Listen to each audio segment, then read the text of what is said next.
Power Cushion 65 has been one of Yonex's best-selling shoes for quite some time.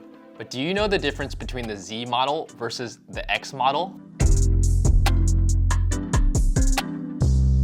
My name is Howard. I'm an Olympic badminton player. I'm here today to talk about one of the best badminton shoe models around currently.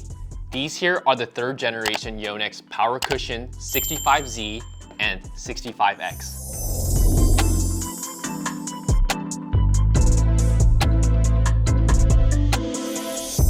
I know at first glance these two shoes can look very similar, but there are some key differences that contribute to how they feel differently and why they're priced differently.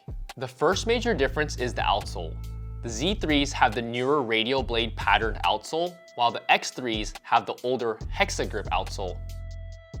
All of Yonex's highest end shoes now are sporting the new radial blade pattern since Yonex has tested better grip with this windmill shaped pattern. The next design difference is the Yonex factory insole that I think is the biggest contributor to the distinction in terms of feeling. If we take a closer look, you'll notice that the Z3 insole is just much higher quality than the X3 insoles. It's thicker, softer, and has these wavy edges at the ball of your feet to prevent slippage when rubbing with your socks, and even has these small holes to help with ventilation. Versus the X3s, which has a flat insole that kind of looks like it has some regular power cushion material attached at the heel area, which leads us to the next difference, ventilation at the bottom of the shoes. You'll notice that the Z3s actually have an opening at the bottom of the shoe with some mesh, where you can get some airflow because of the pass-through holes that we just saw in the insoles. None of the other Yonex shoes have this yet, so it's kind of cool that there's some breathability to the Z3s versus the X3s, which are just closed at the bottom.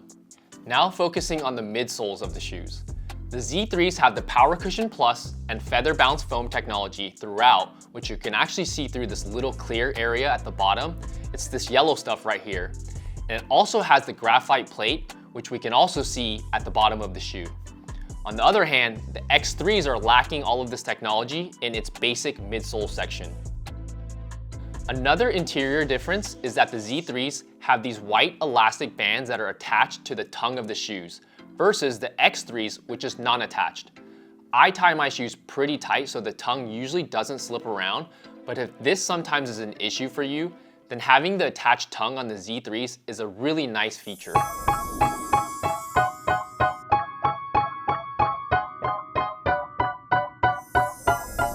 As far as the weight of the shoes, the Z3s weigh about 330 grams per shoe, while it looks like the X3s are coming in at closer to 310 grams per shoe. Clearly, the X3s are lighter than the Z3s. Now, I'm not surprised by this. I wouldn't say that the X3s are composed of a cheaper or lighter material, but more likely because it's missing some of the technology like the Power Cushion Plus and the graphite sheet. That's probably why they're a little bit lighter.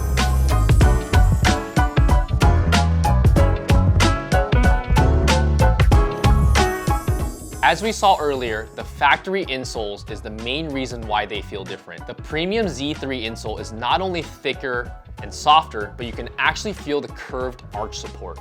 Versus the insole in the 65X3, we saw how flat it was and it just doesn't offer too much arch support. This might not be a huge problem for those of you that have either flatter feet or if you replace the factory insoles with over-the-counter insoles or custom orthotics. That's what I have here. I often play with custom orthotics that are made specifically for my feet, so when I replaced the factory insoles, it definitely took away the major advantage that the Z3s have over the X3s. Now, the sidewalls of the Z3s felt a little softer when I first tried on the shoes, but as I started to break in the X3s, the stiffness around the sides started to go away. The Z3s also have better cushioning at the heel area due to the Power Cushion Plus, but this difference was also very slight when I started to use my custom orthotics in both shoes. One last minor difference was that the Z3s did feel a little stickier on the green matte courts. This might be because sometimes the hexa grip sole pattern needs a little breaking in and rubbing before they start to feel really grippy.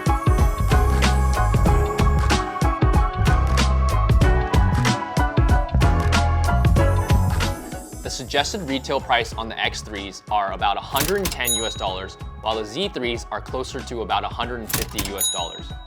If you've made it this far in the video, then the question you're probably asking is, are all of the differences that we just talked about worth the $40 price difference? In my opinion, the Z3s are absolutely worth the extra $40, especially if you're an intermediate or high performance leveled player. Shoes are the one area where you shouldn't try to save a few bucks, especially because they're such a high usage equipment item that can potentially affect your feet, knees, and hips. Now, the one exception I would say is if you happen to have custom orthotics or insoles and you plan to replace the factory Yonex ones, then I would say that the difference gap between these two models is a lot less and they felt a lot more similar. I hope that this video was helpful for you guys. If it was, please make sure you hit that subscribe button, drop a thumbs up, turn on your notifications so you can stay up to date with my latest uploads, and I'll see you guys in the next one. Peace.